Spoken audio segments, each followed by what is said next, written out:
Praise the lord. ప్రభునేసు నామములో అందరికీ వందనములు. యేసయ్య మాటను ఈ కార్యక్రమాన్ని వీక్షించడానికి ప్రేమతో మిమ్మును ఆహ్వానిస్తున్నాను. ఈ దినము లూకా సువార్త 4వ అధ్యాయము 38వ వచనం నుండి 41వ వచనం వరకు ధ్యానించుకుందాం. ఆయన సమాధి మందిరములో నుండి లేచి సీమోను ఇంటిలోనికి వెళ్ళెను. సీమోను అత్త తీవ్రమైన జ్వరముతో పడి ఉండెను గనుక ఆమె విషయమై ఆయన యొద్ద మనవి చేసుకొనిది. ఆయన ఆమె చెంతను నిలువబడి జ్వరమును గద్దింపగాని అది ఆమెను విడిచెను. వెంటనే ఆమె లేచి వారికి ఉపచారము చేశాను. సూర్యుడు అస్తమించుచుండగా నానా విధమైన రోగము చేత పీడింపబడుచున్న వారు ఎవరి ఉండిరో వారందరూ ఆ రోగులను ఆయన యొద్దకు తీసుకొని వచ్చేది. అప్పుడు ఆయన వారిలో ప్రతి వాని మీద చేతులుంచి వారిని స్వస్థపరచెను. అంతేకాక దెయ్యములు నీవు దేవుని కుమారుడవని కేకలు వేసి అనేకులను వదిలిపోయాను. ఆయన క్రీస్తు అని వాటికి తెలిసి ఉండెను గనుక ఆయన వాటిని గద్దించి వాటిని మాట్లాడనీయలేదు. ప్రియదేవుని యొక్క బిడ్డలారా, ఈ దినము ప్రభువైన క్రీస్తులో ఉన్నటువంటి శక్తి, ఆయన మాటలు కానీ ఆయన చేతలు కానీ ఎటువంటి అద్భుత కార్యములు ఆయన చేయగలుగుతున్నారో ఆ విషయాన్ని ఈరోజు మనము ధ్యానించబోతున్నాం.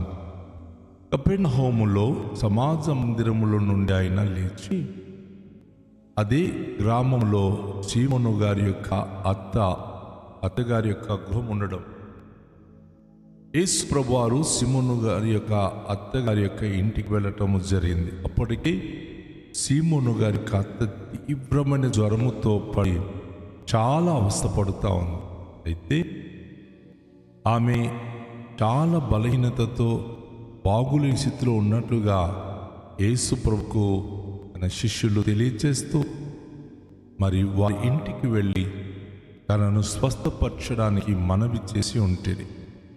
కనుక యేసు ప్రభువారు సమాజ మందిరం నుంచి నేరుగా పేతురు వారి యొక్క అత్తగారికి వెళ్ళి చేరినప్పుడు ఆమె దగ్గరికి వెళ్ళి ఆమె దగ్గర నిలబడి జ్వరమును గద్దింపగానే అది ఆమెను విడిచెను.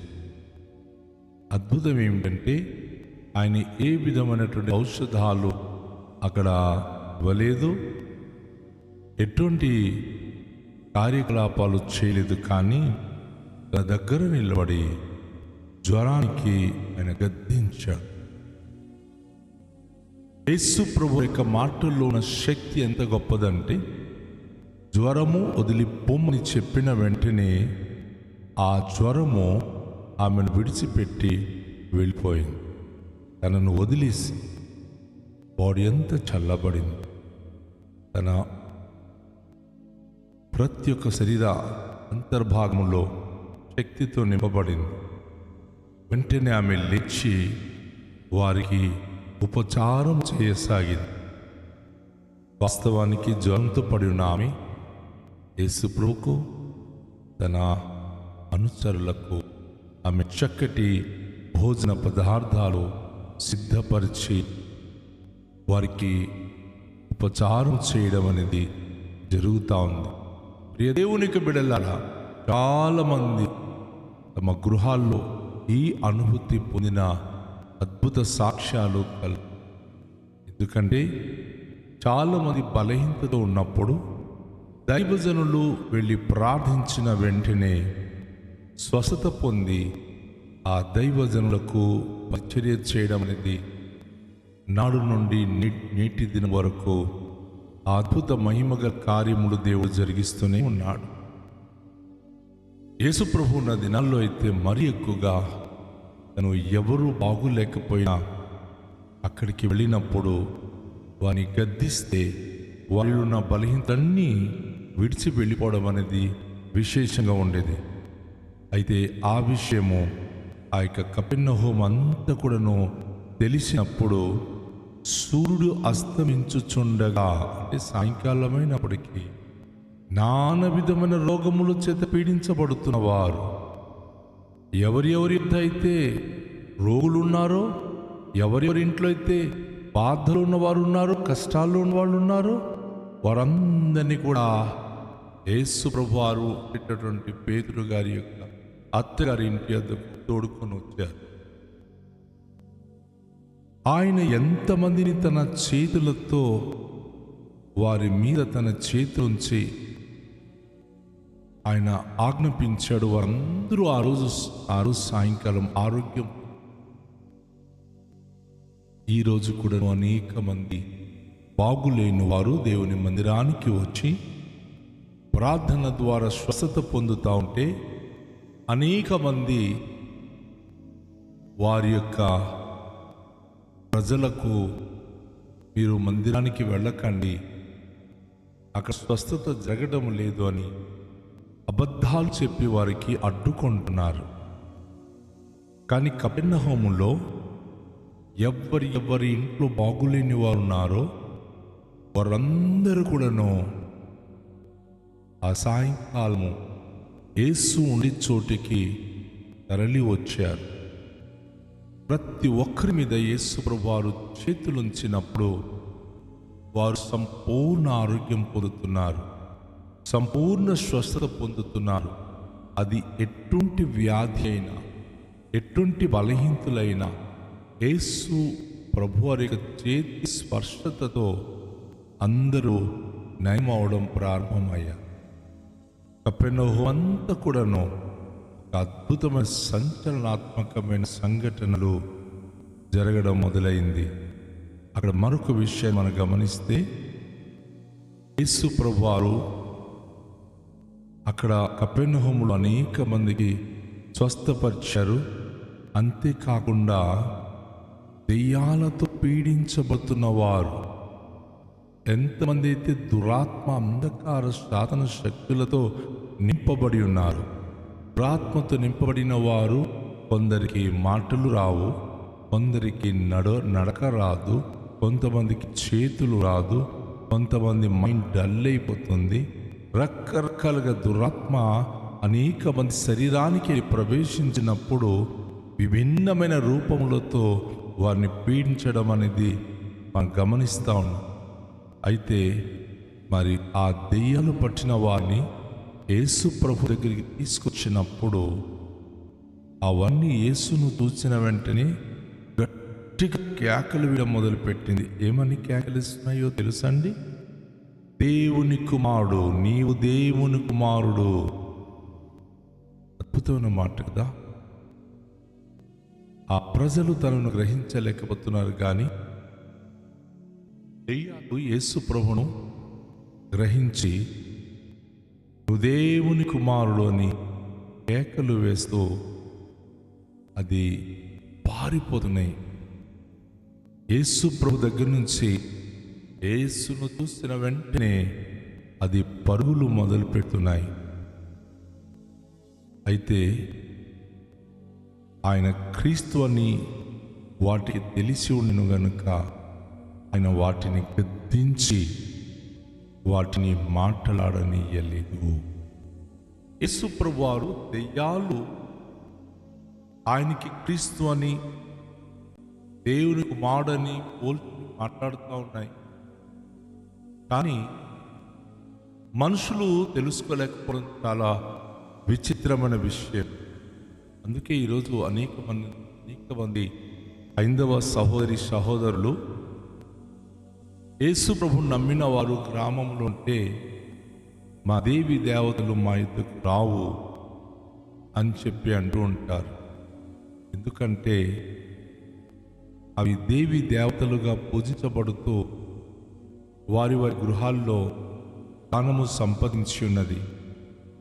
అయితే యేసు ప్రభును కానీ యేసు ప్రభు యొక్క భక్తులను కానీ అది చూసినప్పుడు గట్టిగా కేకలు వేసి వారి గురించి భిన్నమైన మాట్లాడడం అనేది ఇప్పుడు జరుగుతున్న విషయాలు. యేసు ప్రభు వారు వారికి గద్దించినప్పుడు, మీరేం మాట్లాడకూడదు, ఈ మనిషి నుంచి వెళ్ళిపోండి అని చెప్పేవాడు. నా ప్రియ దేవుని యొక్క బిడ్డలారా, యేసు ప్రభు వారు నిజంగా దేవుని యొక్క కుమారుడు. ఆయన క్రీస్తు, ఆయన అభిషిక్తుడు, ఆయన అందరిని రక్షించడానికి వచ్చిన భక్తుడు. అది మనుషులకు అర్థం కావట్లేదు. కానీ ఆశ్చర్యకరమైన విషయం ఏంటంటే, దురాత్మలకు యేసు ప్రభువారు క్రీస్తు అని చెప్పి తెలిసి, దేవుని కుమారుడని తెలిసి గట్టిగా కేకలు వేస్తూ, ఏ మనిషి మీద నుంచి, ఏ మనిషిలో ఉన్న యేసు చూసినప్పుడు అది ఆ వ్యక్తులను విడిచిపెట్టి పారిపోవడం అనేది జరుగుతూ ఉంది. యేసు ప్రభువారు తను మహిమ పొందే వరకు ఆయన తను క్రీస్తు అని కానీ, దేవుని కుమారుడని కానీ ఆయన చెప్పడానికి అనుమతించేవాడు కాదు. వాస్తవానికి యేసు ప్రభు దేవుని కుమారుడని మనుషుల కంటే దెయ్యాలే ముందు ప్రకటించింది, దెయ్యాలే ఒప్పుకుంది. యేసు ప్రభు కలువరి శిలువలో చనిపోయినప్పుడు యూదుల కంటే, ఇశ్రాయేలుల కంటే రోమియుడైన శతాధిపతి ఈయన నిజముగా దేవుని కుమారుడని నమ్మినటువంటి సంఘటన మనము ఎరుగుదాము. అవును, యేసుక్రీస్తు ప్రభువారు దేవుడని, ఆయన క్రీస్తు అని చాలా తక్కువ మంది గ్రహించారు. అయితే బైబిల్లో ఒక మాట ఉందండి, తమ దేవుని నెరుగువారు బలము కలిగి గొప్ప కార్యములు చేస్తారు. దెయ్యాలు యేసు ప్రభు దేవుని కుమారుడని తెలుసుకుంటుంది కానీ నమ్మట్లేదు, దేవునికి పూజించలేదు. అని మానవుడికి దేవుడిచ్చిన అధికారం, హక్కు, మన దేవుణ్ణి తెలుసుకొని తనను గనుక పూజిస్తే, ఆరాధిస్తే, నమ్మితే శక్తివంతమైన బిడలుగా, తన నామానికి మహిమకరమైన బిడలుగా జీవించగలుగుతాం. కనుక రండి, ఈరోజు ఈ ఉదయకాల సమయంలో కలలోంచి దేశంలో మనము ప్రార్థన చేద్దాం. పరమ తండ్రి, మీకు స్తోత్రాలు. ఈ లోకంలో ఉన్నప్పుడు మీరు ఎన్నో అద్భుతాలు చేసి, ఎన్నో ఆశ్చర్య కార్యములు జరిగి, అనేక దెయ్యాలు మిమ్మల్ని చూసినప్పుడు పారిపోవడం, అనేక దెయ్యాలను మీరు వెళ్ళగొట్టడం అది విశేషం. ఈరోజు మీ పేరు చెప్పినప్పుడు అనేక దెయ్యాలు పారిపోతుంది, అనేక మంది బాగుపడుతున్నారు. శక్తివంతమైన మీ మహోన్నత నామానికి కృతజ్ఞతలు చెల్లించి, మా దీన జీవితాలు కూడా మిమ్మల్ని ఆశ్రయించి, మిమ్మల్ని తెలుసుకొని మీ మహిమ కొరకు జీవించి భాగ్యవంతులు ఉండే కృపని యేసు నామములో ప్రార్థిస్తున్నాము తండ్రి, ఆమేన్. అందరికీ షాలోం. ప్రభు మనలను దీవించునుగాక.